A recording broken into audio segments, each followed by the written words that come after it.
자, 반갑습니다. 메가스토리 라바입니다. 제가 이제 스팅어를 구매하고 이제 2달이 조금 넘었고요. 길들이기가 이제 막 끝났어요. 이제 2200km를 딱 탔는데, 이제 그 시점에서 이제 2000km를 타면서 이 차에 대한 뭐 단점이라고 하긴 좀 그렇고, 아쉬운 점하고 이제 좋았던 점 등에 대해서 조금 오늘은 이야기를 좀 해드려 볼까 싶어요. 일단 길들이기가 끝나가지고 엔진 오일 교환 작업을 아직 안 했어요. 이제 지금 예약을 걸어놨거든요. 이제 그거를 작업하고 조금 스포츠 주행은 이제 그 엔진 오일 교환 후에 또 올려드려 보도록 하겠습니다. 오늘은 이제 2000km 정도 타면서 느꼈던 이제 안 좋은 점? 단점이라고도 할 수 있겠죠. 이제 그거에 대해서 먼저 설명을 좀 해드려 볼게요. 처음 차를 받을 때부터 불량이 조금 있었어요. 당연하게 있어야 되는 건지 모르겠는데 불량이 있었어요. 도장 불량이었어요. 충분히 어떤 분들은 인수거부, 요즘 인수거부가 너무 많긴 하는데 좀 그렇게까지 인수거부를 해야 되나 싶긴 하지만 인수거부 할만하다고 할 정도의 도장 불량이 있었습니다. 특히 트렁크 부분 양옆으로 페인트가 벗겨져 있었어요. 흰색이 보이는 정도였었거든요. 처음에는 근데 오른쪽 왼쪽이 너무 똑같이 도장이 벗겨져 있어가지고 그냥 이 스팅어의 고질병인 줄 알았어요. 처음에는 너무 똑같이 페인트가 벗겨져 있었거든요. 그래가지고 이제 카페나 이런저런 검색을 많이 해봤는데 그렇진 않더라고요. 그래가지고 이거는 내 차만의 불량이구나 해가지고 인수 때부터 있었던 불량이었어요. 도장 불량.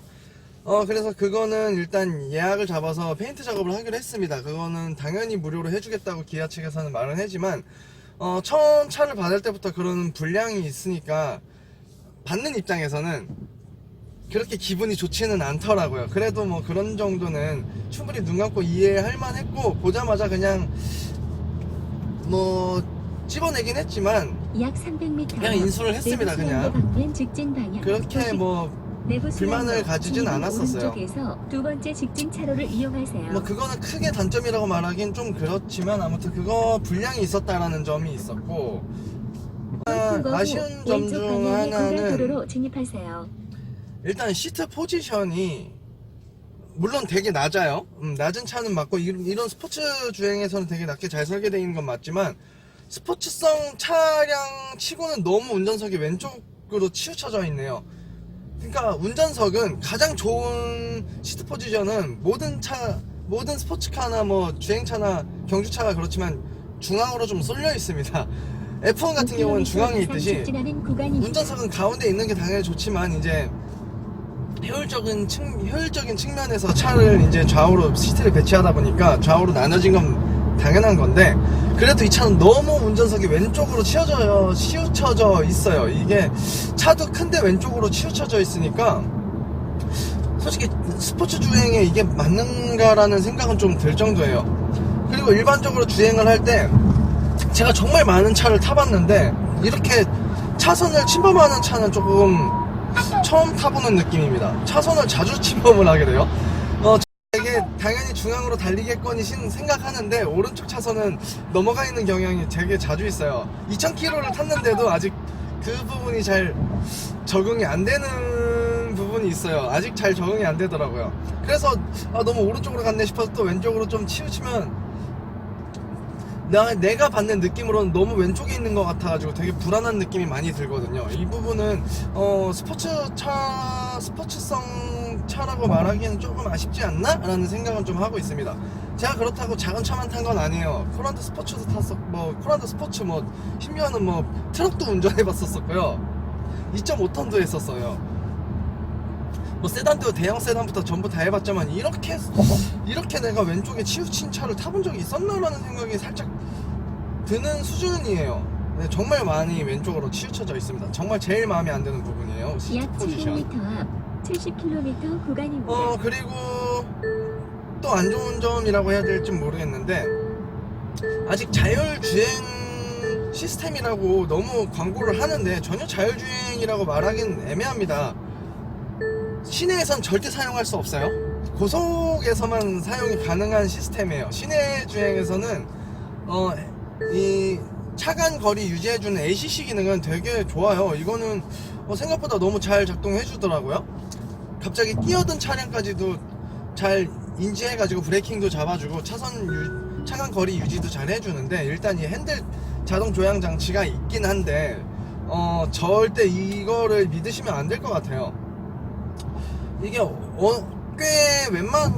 꽤 돌아가는 코너에서도 처음에는 되게 이 정도로 잡아 돌아주나 싶을 정도로 잘 잡아 돌아주다가도 어느 순간 갑자기 꺼져요. 지금도 방금 꺼졌거든요.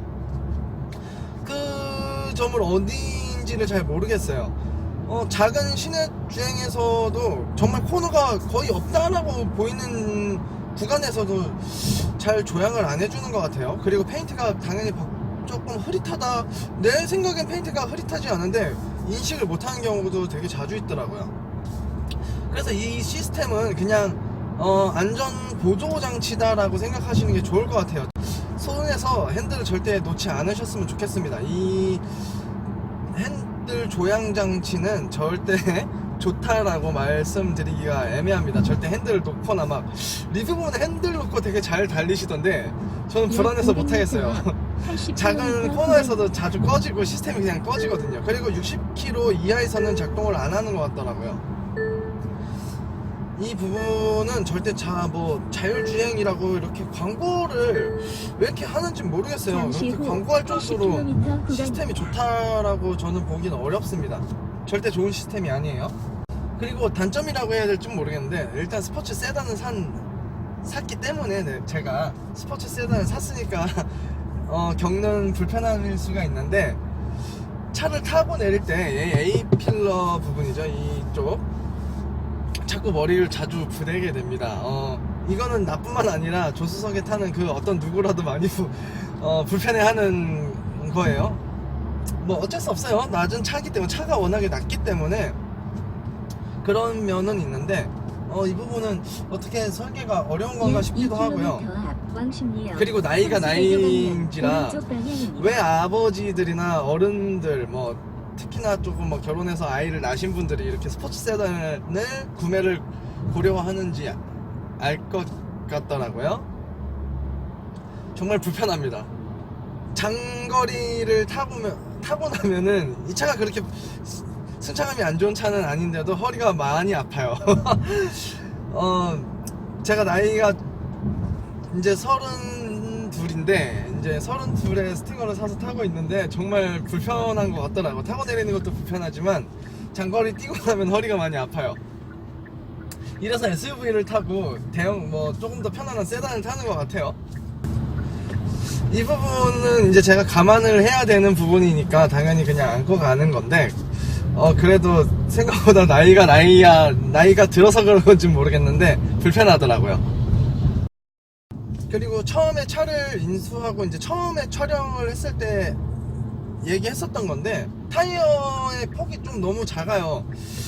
이거 타면서 계속 느껴지는 거라더라고요. 아직 브레이크 로터에 대한 문제나 불만은 아직은 없습니다. 그렇게 또 격한 주행을 아직 안 했기 때문일 수가 있는데, 그렇게 격한 주행을 안 했는데도 타이어가 코너를 급격하게 돌아갈 때는 좀 불안함이 있고, 또 고속으로 주행할 때도 조금의 롤이 있어요. 좀 불안한 롤이 오고 있어요. 이거는 세팅 값에 대한 것보다도 이 타이어 넓이에 대한 값인 것 같아요. 조금 더 넓은 걸 분명 또 껴줬었어야 되는데, 저는 그래서 분명 이 타이어를 교체할 때가 되면은 아마 휠 타이어부터 아마 교환을 하지 않을까 싶어요. 그리고 조금 사소한 부분일 수도 있고, 웬만하신 분들은 이 기능을 아마 안 쓸 것 같은데,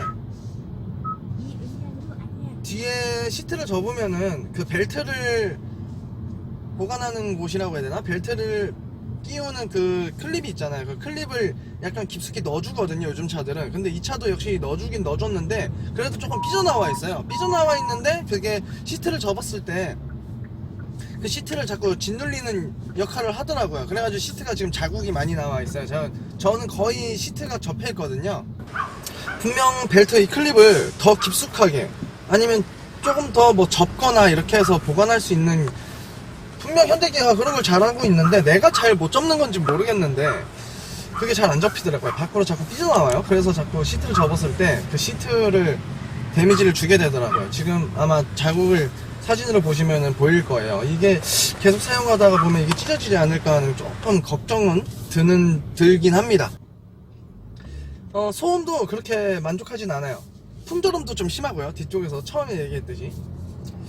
그리고 많이들 스팅어를 타시는 분들이 배기 사운드를 튜닝을 많이 하시더라고요. 이게 스포츠성 세단인데 그렇게 스포츠 모드를 하더라도 배기 사운드가 그렇게 우르렁거리지는 않는 것 같더라고요. 저도 그 점은 많이 아쉽습니다. 이왕이면은 스포츠 세단이고 스포츠 뭐 다른 모드는 괜찮아도 스포츠 모드로 바꿨을 때는 조금 으르렁거리는 배기 사운드를 좀 넣어줬으면 어땠을까 하는 아쉬움이 많이 들고 있습니다. 자, 그리고 2개월 정도 사용하면서 실내 단차를 살짝 발견하게 됐어요. 저는 차를 인수할 때부터 단차나 이런 부분을 되게 잘 보는데 처음엔 없었던 단차거든요. 근데 2개월 정도 사용하고 나니까 이쪽 A필러 부분, 특히 운전석 A필러 부분에 단차가 살짝 발생했습니다. 그러니까 차가 뒤틀렸다라고 봐야 되는 건지, 이 부분은 뭐 어떤 불량인 건지, 이것도 이번에 서비스 센터 보내면서 얘기를 한번 해보고 싶어요. 분명 오른쪽 왼쪽에 단차가 달라요. 근데 이건 분명 처음엔 없었던 단차였는데 지금 생겼거든요. 이 부분이 과연 이게 차가 뭐 어떻게 뒤틀렸다라고 얘기를 해야 되는 건지 어쩐 건지는 잘 모르겠습니다. 뭐 처음에는 붙어있던 본드가 조금 떨어진 건지, 이런 부분이 어떤 이유로 이렇게 단차가 생기게 된 건지도 이번에 서비스 센터 보내면서 한번 이야기를 들어보도록 하려고 하고 있습니다. 자꾸 신경이 쓰이더라고요. 안 쓰고 싶은데. 이 정도가 이제 지금까지 타면서 뭐 단점? 문제점? 아쉬운 점이라고 말을 하면 될 것 같네요.